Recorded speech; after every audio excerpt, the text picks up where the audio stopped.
اسلام کی عظیم جنگجو خواتین۔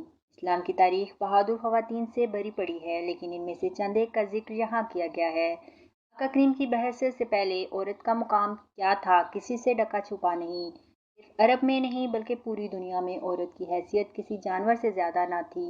عورت کو مرد کی ملکیت سمجھا جاتا تھا۔ یوں کہہ لیں کہ زمانۂ جاہلیت میں جو سب سے زیادہ پسماندگی کا شکار طبقہ تھا وہ عورت تھی۔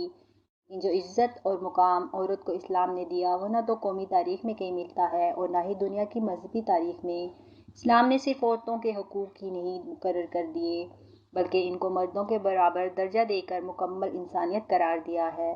آج دنیا جو عورت کی برابری کے حقوق کی بات کرتی ہے اور نسوانی آزادی کے علم بردار ہیں، وہ شاید اس بات سے واقف نہیں کہ اسلام نے 1400 سال پہلے یہ حقوق عورت کو عطا کر دیے تھے۔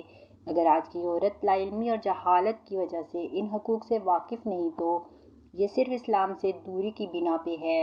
اسلام نے جن پردہ نشینوں کو اپنی آغوش میں پناہ دی ہے، انہوں نے دنیا میں بڑے بڑے عظیم عالیشان کام انجام دیے ہیں۔ مذہبی خدمات میں سب سے اہم خدمت جہاد ہے۔ تاریخ میں عمارہ کی کنیت سے مشہور ایک صحابیہ جن کا نام نصیبہ بنت کعب تھا، غزوہ احد میں شریک تھی۔ جب تک مسلمان فتح یاب رہے، مشک میں پانی بھر بھر کر لوگوں کو پلا رہی تھی، لیکن جب مسلمانوں کے پاؤں پڑ گئے تو نبی کریم صلی اللہ علیہ وآلہ وسلم کے پاس پہنچی اور سینہ سپر ہو گئی۔ حضرت عمارہ احد کے بعد بیعت رضوان، خیبر، فتح مکہ میں بھی شریک ہوئی۔ غزوہ احد میں المومنین حضرت عائشہ اپنے ہاتھ سے مشک میں پانی بھر بھر کر زخمی سپاہیوں کو پلاتی تھیں۔ ان کے ساتھ سلیم، سلید، دو اور صحابیہ بھی اس خدمت میں شامل تھی۔ صحیح بخاری۔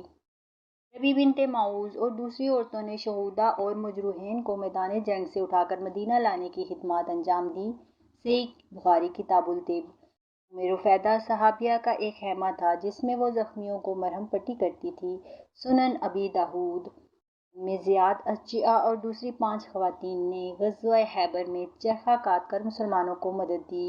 وہ میدان سے تیر اٹھا کر لاتی اور مجاہدین کو ستو گھول کر پلاتی تھی۔ صحیح مسلم۔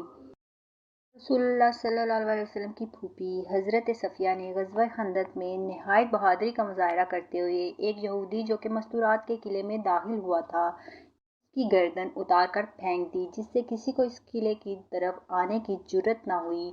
حضرت عطیہ نے 7 غزوات میں صحابہ کرام کا کھانا پکایا تھا۔ مسلم کتاب الجہاد باب النساء الغازیات۔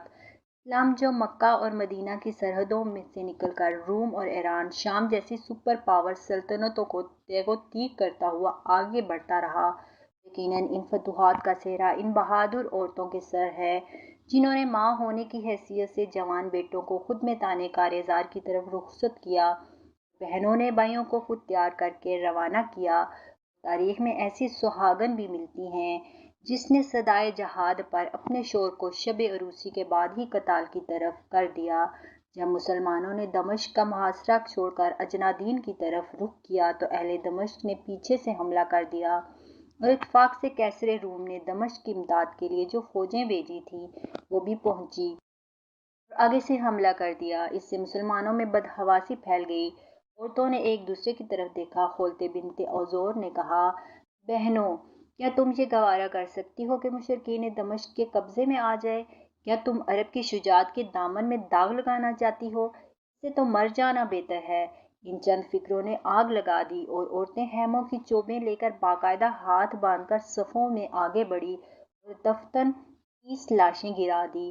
جنگ یرموک میں جب مسلمان 40,000 کے لشکر سے 2 لاکھ رومیوں کے مقابلے میں آئے تو رومیوں کے زوردار حملوں سے لخم و جذام کے قبیلے جو عیسائیوں کے ماتحت رہے بھاگ کھڑے ہوئے اور رومی تعاقب کرتے عورتوں تک پہنچ گئے، جس سے عورتوں کے غصے کی انتہا نہ رہی۔ فوراً خیموں سے باہر آئیں اور اس زور سے حملہ کیا کہ رومیوں کا سیلاب رک گیا۔ اسلام کی آغوش میں پلنے والی یہ خواتین جنہوں نے اسلام کی آبیاری اور اپنے خون سے کی، اپنے بیٹے، اپنے شوہر، اپنے بھائی دے کر اور جب جب ضرورت پڑی تو اپنا آپ بھی اسلام کی خدمت کے لیے پیش کر دیا۔